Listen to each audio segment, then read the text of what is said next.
Okay, so this is going to be my top list of favorite comedies. I think there's about, let's see, there's at least 160, 170 maybe movies. I have two lists. I've broken it down, and there's going to be 4 videos total because I don't want to spend one entire super long video talking about each section. But the one list is comedies that tend to maybe focus a little bit more on the characters and each scene, and really just looking for comedic opportunities, moreover than the storyline. Not saying that there's not storyline to the movies. It's just that it's perhaps sometimes a little bit less important than the just setting up comedic scenes. Now the other list is going to be comedy movies that focus maybe a little bit more on story, and then it just so happens that the comedy is not second at all, but is just a little bit slightly behind, maybe focusing on a really good storyline. I tend to think lots of times those movies like that, you could almost take the exact same script and maybe make some small changes, but they can easily be like another genre, and because of their story is so good or something like that. So the first half of the first list that I'm going to do is number 65 through number 31 of all the favorite comedies that tend to focus maybe just on setting up comedy scenes rather than setting up the like a big strong story. I like both types of movies equally. It's just you don't rank all your movies of all time into one big lump sum. Maybe your top 20 or top 10 you could do that with, but I like having lots of specific genres to try and give some movies a chance at being higher on a list, because if I ranked every movie that made me laugh, then the list would be hundreds long, and number 500 would be a great movie. And there are a lot of movies that make me laugh, but I don't think of them as like a go-to movie that I'm going to watch when I really want to just laugh. I want to focus on laughing. And some movies I don't focus on the laughing, like randomly Uncle Buck. That's not on either one of these lists because that's more of like a family film. There's definitely some funny stuff in it, but I wouldn't call it a comedy. So starting with number 65, and I do group like Harold and Kumar here, and I really wish there was a better way to present my list. I searched online all over the place to try and create some way of doing this. I'm just going to go with this. But I do group movies together. So I would include all 3 Harold and Kumar movies in this one setting. And it's 65. I like the movies, but I never really care to return to them. I'll watch them. I have them. I have the third one on 3D Blu-ray. I think I have the first 2. It's kind of 3 movies that I'll watch, but I don't know, not as much as the others. 64 Zoolander. I saw this once a while ago, like right after it came out. I didn't think it was that great. Maybe I would like more, but that's always a possibility on any movie that I'm not too familiar with. But I do remember that this one was just not being funny per se. And the same thing goes with Dodgeball, although I do think Dodgeball is a bit more funnier. But I think they just come light in that department. I don't know if they were rated R and they took things to more extreme levels, it would probably be funnier, as in case with a lot of movies, I think. Yeah, they're just fun PG-13 movies that are not bad, but I really don't go to them. Blockers. This one I think is a movie that people seem to really forget that it came out. It's good. I think the cast. Blockers came out during a period of time when you almost kind of expected a certain comedy movie to have an actor from like a main group of comedic actors, like whether it's Seth Rogen or James Franco, taking from them like why can't I think of Danny's last name? You have all of them. And there's just a lot of different actors around this time period that you would almost expect to see in a movie. And the cast, while they were fine in the movie, I don't think them. I didn't think it was that good of a cast to really make the movie stand out. It's a good, and there's lots of funny stuff in it. It's just it seemed like there was just so much room for improvement. Due date.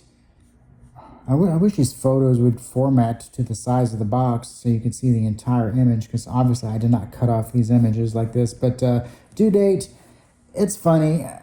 For some reason, it just when there's so many other comedies that are better, especially that came out around this, I don't know. It's just not. It's too endearing to be super funny.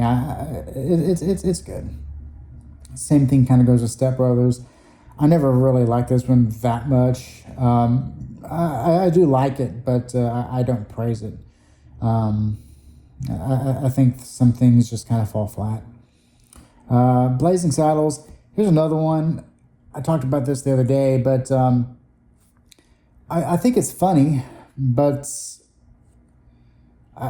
the visual of it, it feels like it's a 1970s movie, but it feels like I was saying before, like it's like the Old West from the viewpoint of 70s or something like that. I don't know. I'm weird about that, maybe. Not Another Teen Movie. I barely remember this. This was kind of popular when I was in high school, when this came out, because obviously it was directed at the high school audience, but I don't know how strong it holds up beyond that demographic, especially in that time period. I don't know. I'm sure it's funny if I revisit it, and I do remember it being very funny in parts, but it just wasn't cohesive enough. Three Amigos. This one I always thought was set up as something that should have been funnier. It tries to rely a little bit too much on the story, but it's not good enough in the story for me to put it in the other column. I think it almost doesn't know exactly what it wants, but I put it in a movie that's just supposed to be funny, just because. Yeah, each scene has at least one joke that's set up throughout, as far as like being there for the comedic scenes each time. High Strung. This one's from 1994, although I think it was shot before that. I don't know how many people's ever even heard of this movie. It was famous in my household when I was growing up, as far as being, how famous is not the correct word, but it was popular just because of some of the things in the movie. It has Jim Carrey in it, and the lead actor, I always get his name mixed up. Bob Odenkirk, I think, or is it Steve? I get those names mixed up. But yeah, this one is. I saw it again not too long ago after not having seen it for a long time, and it was funny. I rather liked it. So look this up, seek it out. It's definitely an interesting one. Both Neighbors movies 1 and 2 come in here at 55. They're good, but I think this was coming at the tail end of a really great period in comedy, and it's like it's like they were trying to veer away from the normal comedic movies that these actors would have been in before, and it tried doing something a little bit too different, but then also tried being a little bit edgy at the same time. I think they should have just said, let's be like, more in feel to the prior movies that Seth Rogen was a part of. Yeah, it just seemed to. Yeah, I don't know. They're good. It's just hard to rewatch because they're just. It feels like one of those lesser movies from that time period. Rat Race. It's been a while since I've seen this, but I do remember it being very funny. A lot of laughs. I just don't remember it that much. Animal House. I like it. It's not like great to me personally, but I do enjoy it. Dinner for Schmucks. This one's really funny. It gets overlooked, but I really enjoy Dinner for Schmucks. No one talks about it, but check it out.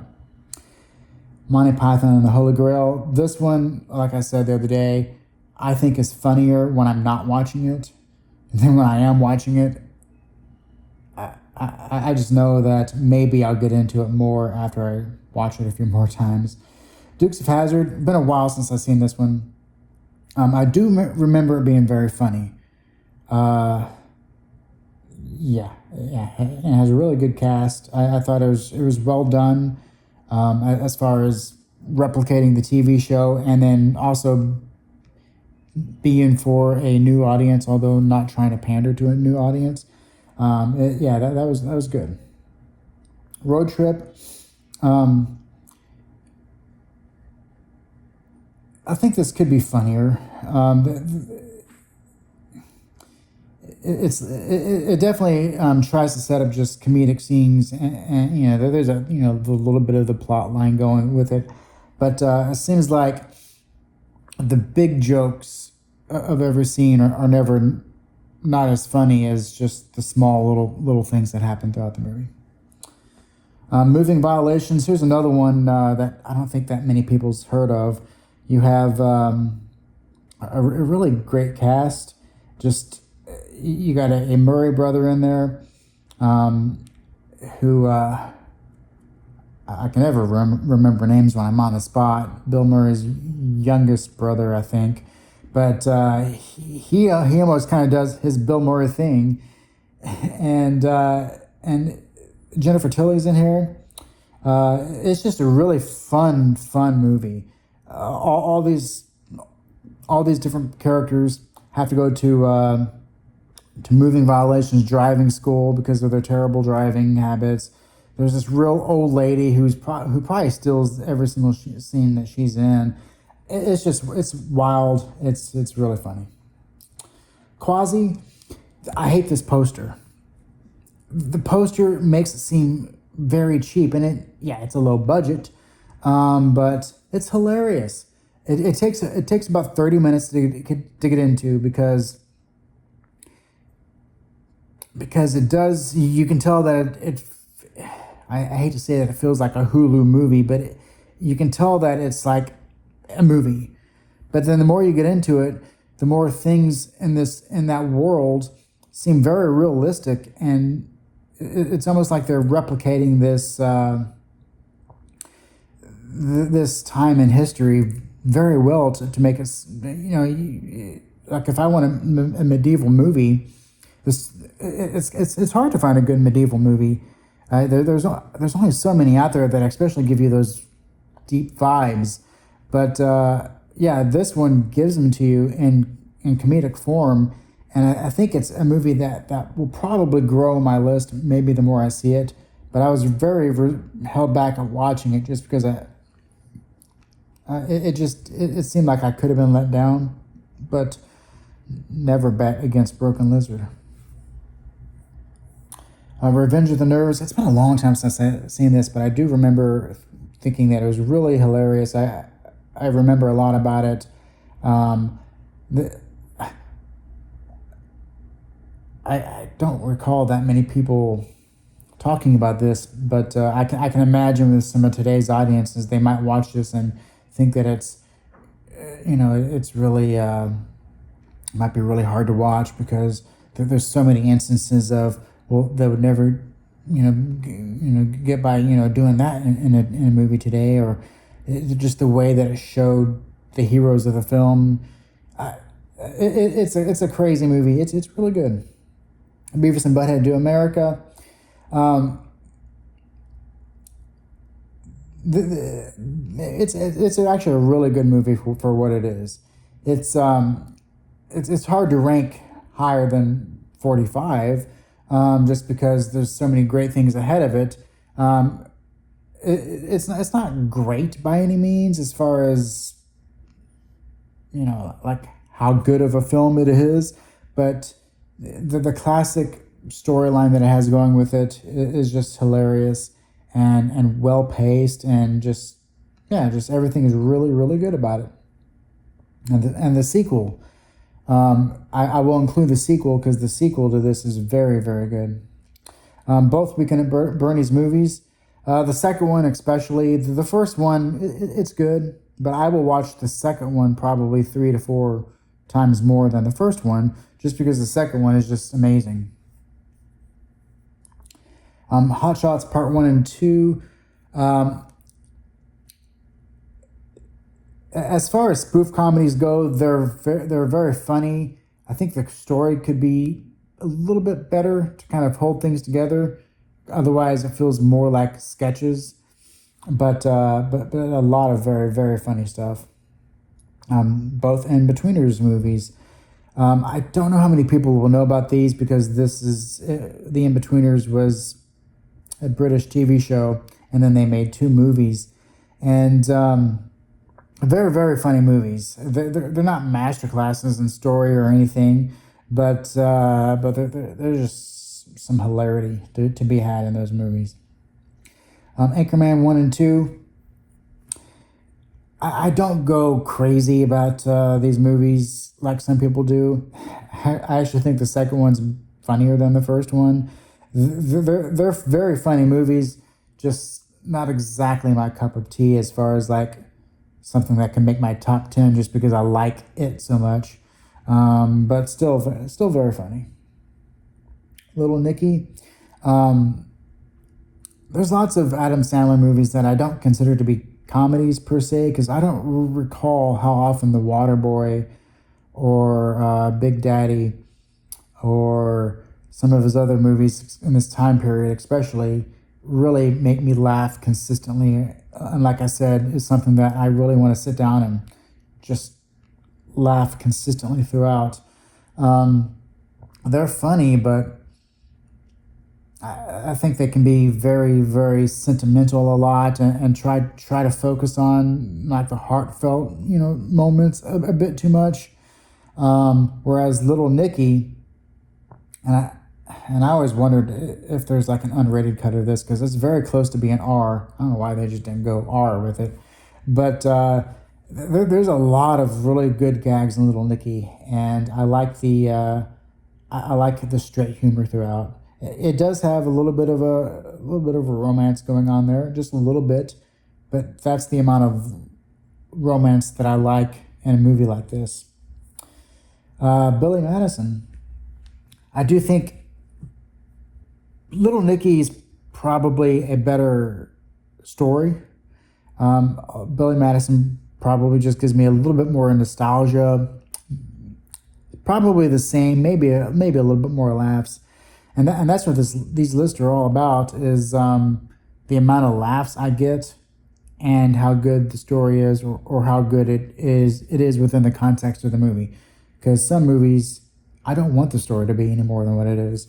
Billy Madison, there's not much to the story, but it's enough. I do not want any more in-depth.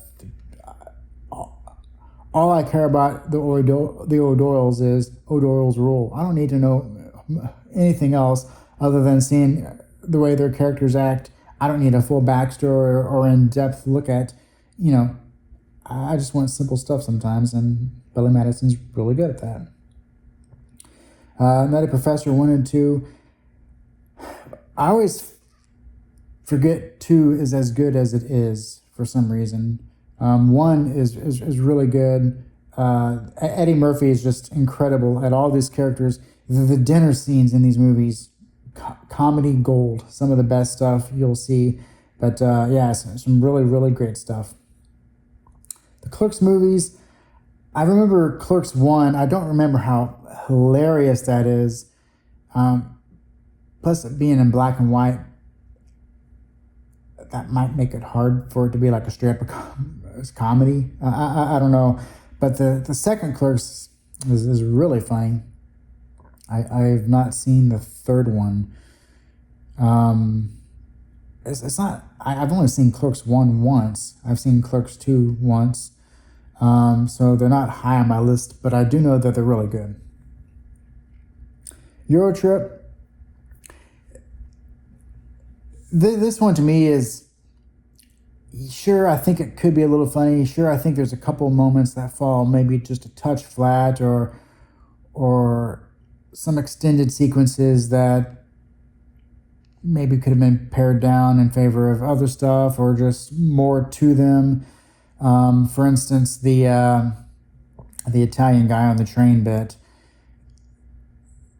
I think there could have been something else added to that. It's hilarious, and the timing and the situation, like everything about it's funny, but it's just like, okay, well, that was about 3 or 4 minutes of screen time for one okay joke. But other than a couple of times throughout, other than that, overall, it's a really good movie. Cheech and Chong's Up in Smoke.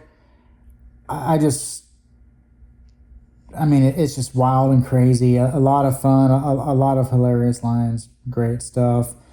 South Park.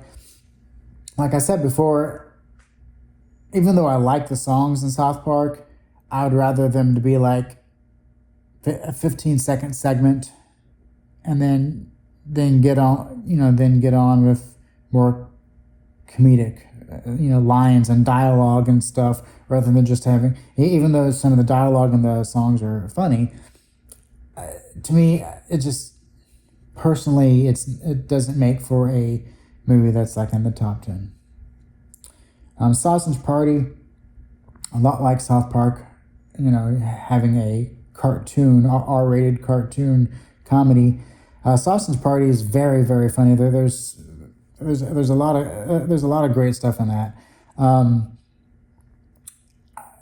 I think it's hard to be great because it is food products. So I think that holds it back a touch. Not the movie's fault, just that's just the way it is. But still very, very funny. Shallow Hal. Here's another one that I think gets overlooked a lot. It's a really good. It's a really good movie. The story is. It's not a deep story. It's a very simple story. I forget which one it was, but like another one I saw. I was talking about earlier. I think it leans too heavily into the story and gets a little bit too somber. It's like this could be like an Oscar-winning movie when it gets into the kids in the burn unit stuff, like some really deep stuff. But then there'll be, moments like, her jumping off the diving board and splashing the kid up in the tree, or drinking the milkshake really fast. There's lots of comedy throughout. It's very funny, but then it gets really deep and it gets a little heavy, but it's still a really good movie. And then the final one on this first half list here, Ladybugs. Um, there's definitely I don't know if there's a bad movie that that he's in, Rodney Dangerfield, because I mean he can make anything great. So I'm sure there's other movies of his that I could add to the list. There's at least two others that I've yet to talk about, but I mean Ladybugs, you could almost call it a kids movie. Because it is about like girls soccer and like he's 13 or 14.